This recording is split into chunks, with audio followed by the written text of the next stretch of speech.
because I like even numbers, I'm gonna let this be the 10th and final bass today. This is a Mexican Fender. As you can see, it's kind of like a relic style. And it's got these, I'm not familiar with knobs like this. So here are the two knobs, and then it's got these selectors knobs on the bottom, okay? So, but there's one big caveat. This bass has the exact same issue that my Fender, Mexican Fender Jazz has, and here it is.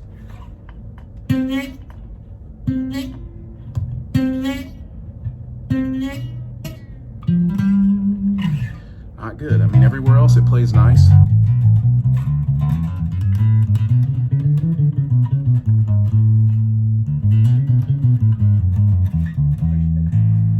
Still here flying away, huh? Yeah. You see this one? Look, check it out. Yeah, it's because they have that really tight radius on there.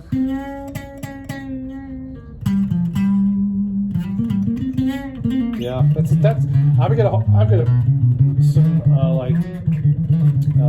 Fender Strats at home with a 7 1/4 inch radius, and I like a low action. Yeah. So every time I go to bend notes down here, because you're bending the string uphill, you know what's going to happen. You know, every time, and I forget about it because I get carried away, and I'll be doing a solo, and I'm going to do that big Dave Gilmour bend, and it's like, yeah. Well, it's weird. It's a Mexican Fender thing. I've got a vintage P bass. It doesn't do that. I mean, of course, someone worked on it. Obviously, I mean, it's ancient. It's like 62, I think. Yeah. But see, I've got some other Strats that are 9 1/2 inch radius, and they don't do it. Yeah. It's just a 7 1/4 because it's such a small radius. You know. This bass looks like God. I'm trying to remember the guy's name. He played with Pink Floyd. He played Roger Waters. No, not Roger Waters. My black bass looks like Roger Waters' bass.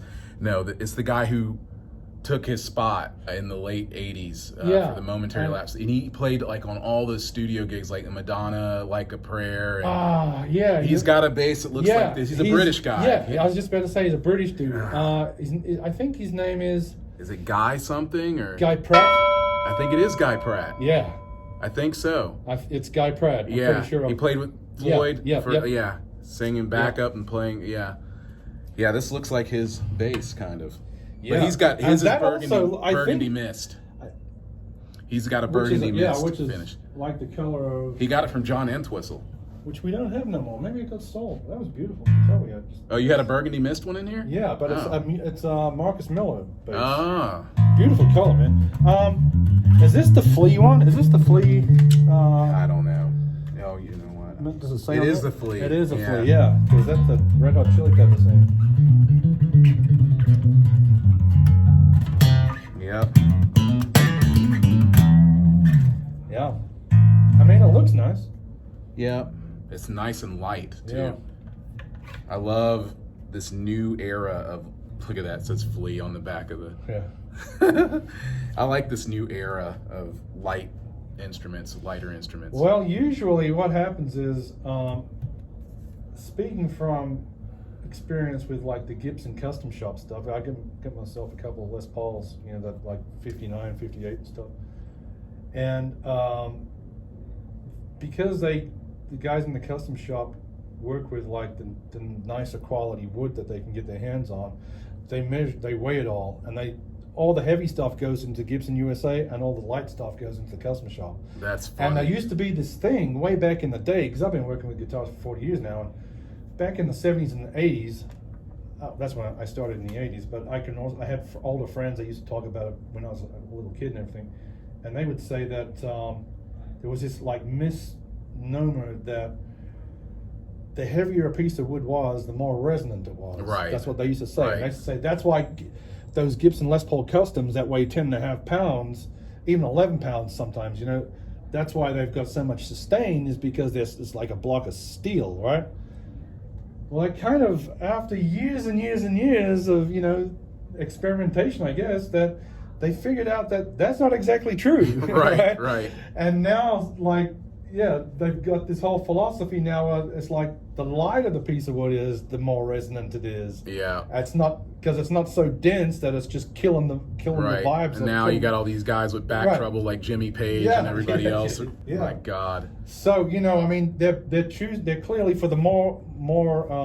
But then again, with that said, it could be that Flea's bass could be a super lightweight bass. So they've gone like, well, Flea's bass, it is marketed after Flea's bass. So Yeah, I don't know, it's as light, if not just a tad bit lighter than that bass I Yeah. brought for you to set up. Yeah. I mean, I've noticed the newer ones are, even like the Music Man stuff used to be like weigh a ton. Yeah. And Yeah. I mean, that bass there is like the heaviest bass in the store. PV weighs like 12 That pounds. T40 is a beast. Man, But does look it at the sound size good. of the bridge on it. It's like a huge Sounds- chunk of steel. It sounds so good. I You know, that yeah, fell you're off right. the wall here. That was It hanging did? over this side, and it fell off, and it didn't break. Oh, Any of okay. these other bases fall off, they break. Wow. It, Yeah, no, I'm really careful when I put them back. Because it really is built like a damn. I didn't touch it today, but I played it, Yeah. a month or so Yeah. ago. Beautiful, wonderful bass. Yeah, that was built to last. Well, that's how they used to build them back in the day. Built to last. Now it's like built to just replace when it. Yeah, well, they do that with cars too, Yeah, yeah. It's like, Nothing's built to last anymore. I think it's called something. Planned obsolescence. Planned yes. obsolescence, Yes. Yeah. Not good. But yeah, I'm seeing some really cool stuff in here. That is a hit. Yeah, it's What a a nice great color. isn't little- it? what a I guess great if that little- Marcus Miller's out front. Well, that's a beautiful bass, man.